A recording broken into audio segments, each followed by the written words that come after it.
Ito pa mga kabengbeng, no, isang tutorial pa para sa inyong mga magazine, no. Kapag ganito yung senaryo ng magazine nyo, halimbawa itong magazine ko, no. Kasi may mga nagtatanong kasi sa akin, nagsesend ng video, and sir, magkano paggawa ng magazine sa inyo? So sabi ko, send nyo sir yung yung video kung ano yung problema ng unit nyo, tapos para ma-analyze ko agad kung ano yung nagiging problema sa magazine. So halimbawa ganito yung naging senaryo. Yan yung ganon, yan yung ganyan, no, mga kabengbeng. So ayaw pumasok ng gas nyo dito sa magazine. Ibig sabihin,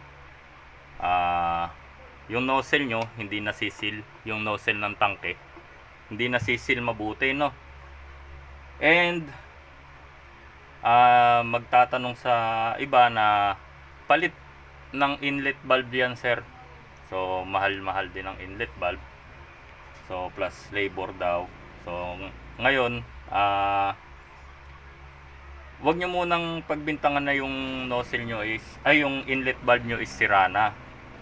So silipin nyo muna yung inlet valve nyo kung may goma sa pagitan, no. So may goma po yan dyan, o gaya nito walang goma. So walang o-ring. Yan, no. Walang o-ring. So malinis yung paligid, 'di ba? Hindi makakapasok yung gas natin. So ngayon, ito po yung o-ring niyan. Yan, yung ang liliit po na yan, maliliit. So kukuha tayo. Kuha tayo ng isa. Yan, maliliit lang po yan, no. So ang pagkakabit po niyan is ilalagay nyo po yan sa ibabaw. Yan, ganyan. Yan, nakalagay na, no. Tapos kung may gas tank kayo na walang laman, yun yung ipangdiin nyo. Okay, yan. Ganyan nyo lang. So ayan, nakapasok na siya. Okay.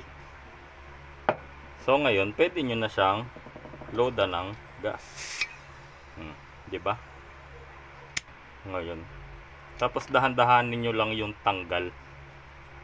Kasi nangyayari dyan, kaya na tumatalsik yan. Lalo sa mga double bell, madalas yan. So wag nyong binibilisan ng bitaw, yung bibitaw na ganon kabilis. Dahan-dahanin nyo yung bitaw. Dahan-dahan, parang ganyan yan. Dahan-dahan lang para yung o-ring ay hindi lumipad, tumalsik. So syempre may buga ng malakas yun, iaahon niya yung goma, kaya nawawala yung goma na yun. So marami naman nabibili niyan mga kabengbeng sa mga online, no. So bumili lang kayo, ayan, no. Mura lang yan. So wag nyo munang pagbintangan na may sira yung inlet valve nyo, ayaw pumasok ng gas. Kung may leak naman, ilubog nyo sa tubig yung magazine nyo. Pag may bumula, yon, may leak nga nun.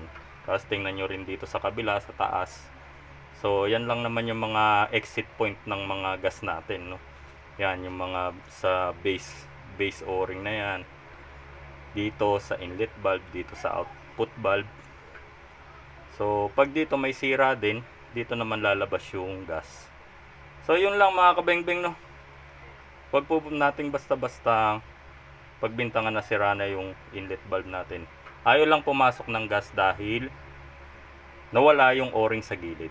So ito, ayan, gaya niyan, di ba? Nalagay ko na yung gas.